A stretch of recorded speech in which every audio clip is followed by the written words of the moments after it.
എടി മീറ്റിംഗ് അത്രയ്ക്ക് ഇമ്പോർട്ടൻ്റ് ആയതുകൊണ്ടാ, അല്ലെങ്കിൽ ഞാനും ചാടിത്തുള്ളി വന്നേനെ നിന്റെ ഒപ്പം. സാരമില്ല സഞ്ജു, ജസ്റ്റ് 1 വീക്ക് അത്രയല്ലേ ഉള്ളൂ. ഈ മിസ്സിംഗ് ഒക്കെ കെട്ടിക്കഴിഞ്ഞും കണ്ടാൽ മതിയായിരുന്നു.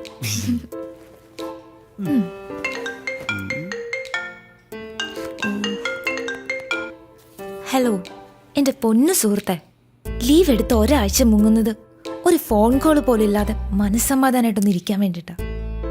ആ റോണിയെ വിളിക്ക്, അല്ലെങ്കിൽ ചീഫ് ഓഫ് പ്രോഗ്രാം ഉണ്ടല്ലോ അയാളെ വിളിക്ക്.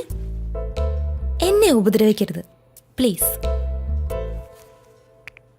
എടി പോത്തെ, നിന്റെ ഈ പറച്ചിൽ കേട്ടാ തോന്നും ഈ ട്രിപ്പ് ഫുള്ളി പേഴ്സണൽ ആണെന്ന്. അല്ല, സമ്മതിച്ചു. ഛേ, എനിക്കെന്താ തലയ്ക്ക് വട്ടുണ്ടോ? അതും ഇത്രയും ദൂരം യാത്ര ചെയ്ത് പണ്ടും കണ്ട് കൂടെ പഠിച്ചൊരു ഫ്രണ്ടിനെ പോയി കാണാൻ. പൊന്നു മോനെ, ഈ എനക്ക് ഒന്നും കാണാണ്ട് കെട്ടിയെഴുന്നള്ളി പോകും തോന്നുന്നുണ്ടോ? നീ ഇത് കണ്ടോ?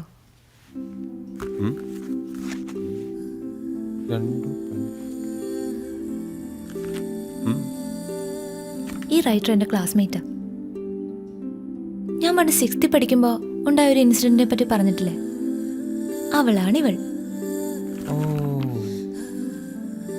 ഇവളിപ്പോ സ്വന്തമായിട്ട് ഒരു ഓർഗനൈസേഷനൊക്കെ തുടങ്ങി വലിയ സംഭവമൊക്കെ ആയിട്ടിരിക്കുക. സംഗതി കിടലന. പക്ഷെ ഇതിനെപ്പറ്റി ഒരു ഫീച്ചറോ ന്യൂസോ ഒന്നും ഇതുവരെ പുറത്തു വന്നിട്ടില്ല.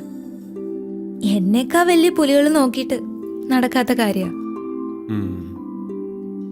പക്ഷെ സഞ്ജു, ഞാനിത് ചെയ്തിരിക്കും.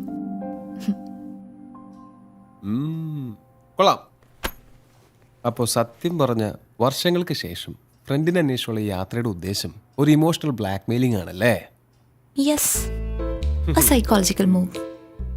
ജീവിക്കണ്ട മനുഷ്യ. കെട്ടിയും കൂടെ കഴിഞ്ഞാൽ ഈ എക്സ്പെൻസ് ഒന്നും വിചാരിക്കുന്നിടത്ത് നിൽക്കില്ല. മിടുക്കി മിടുമിടുക്കി. യു സമയായി പോവാം.